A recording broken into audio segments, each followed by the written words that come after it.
naman maganda dito kasi ano to eh, 80 pesos lang per game. Kung mag-practice lang, gusto mo lang magpawis, yun kuha na ng ano, ng mga bola, mga houseboat.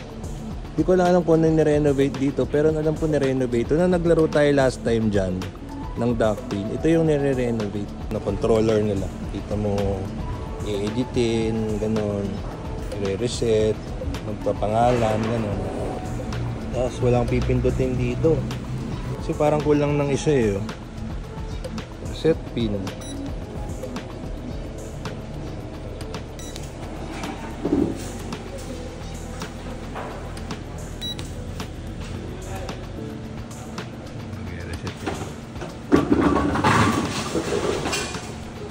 Kulang kasi ng isang pin. Pili tayo rito. Ano ako eh, 12 ako eh. Ano ba to? 12 push. 12. 12. May mga bola dito. Kayo na humusga. Kaya hindi muna ako nagdala ng hook ball because of this. Daming tama ng bola. Eh, may ikot-ikot lang yung bola dun. Kung imaginin mo kung bola mo yun nandun.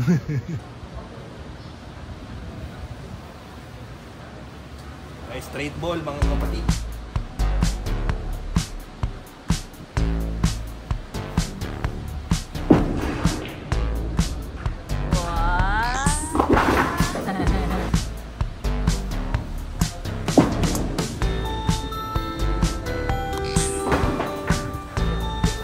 Galing pala kami sa biking dun sa yun nga, since malapit lang to, might as well dinaan na rin namin. Ito yung way namin papauwi.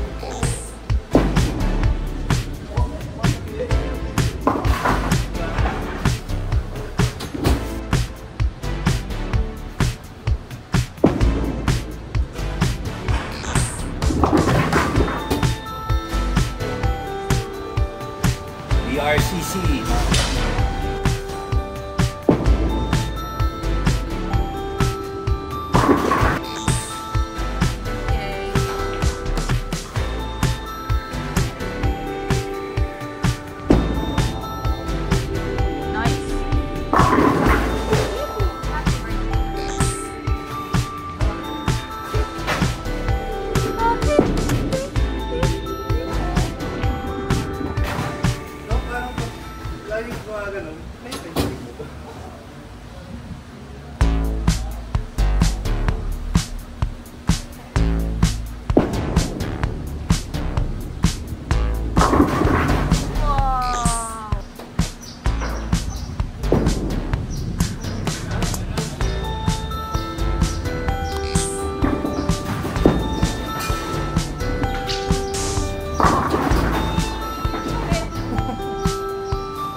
I don't know kung napapansin nyo. Or maybe it's just me. Basta importante naman dyan yung masaya ka. Masaya ka sa ginagawa mo. Pero di ba, matagal na tayo din nag-bowling ng house. Huling bowling namin nung ano last 2 months ago. Laro kami sa Makati Cinema.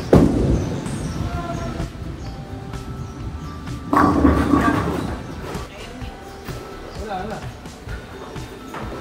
Ayan. Technical glitch.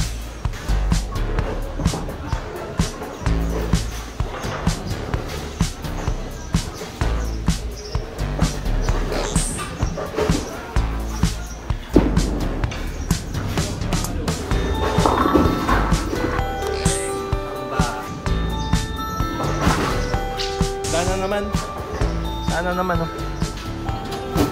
Piniprito pa yung mga ano eh, ginikisa pa yung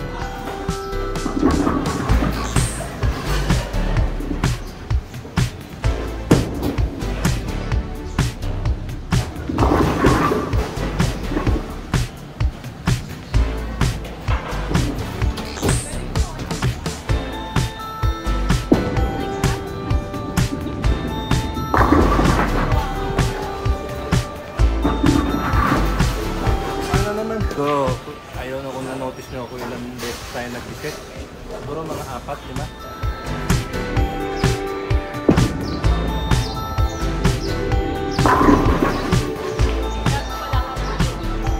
Ay, wala na namang pin. Pakita ko sa inyo yung score natin after.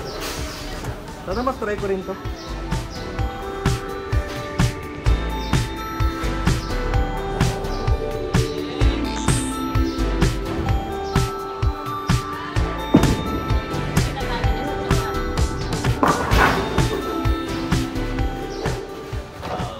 Okay guys, ito ang score natin for today's game. Ito yung game 1. So hopefully next game mas umano pa tayo mag-improve. So nakikita naman ito yung simula ko, and then as you continue, medyo nagpo-progress. So diretso lang yan, walang hook. Yan lang po. Game 2 tayo. Pero end ko na tong vlog. Bye bye.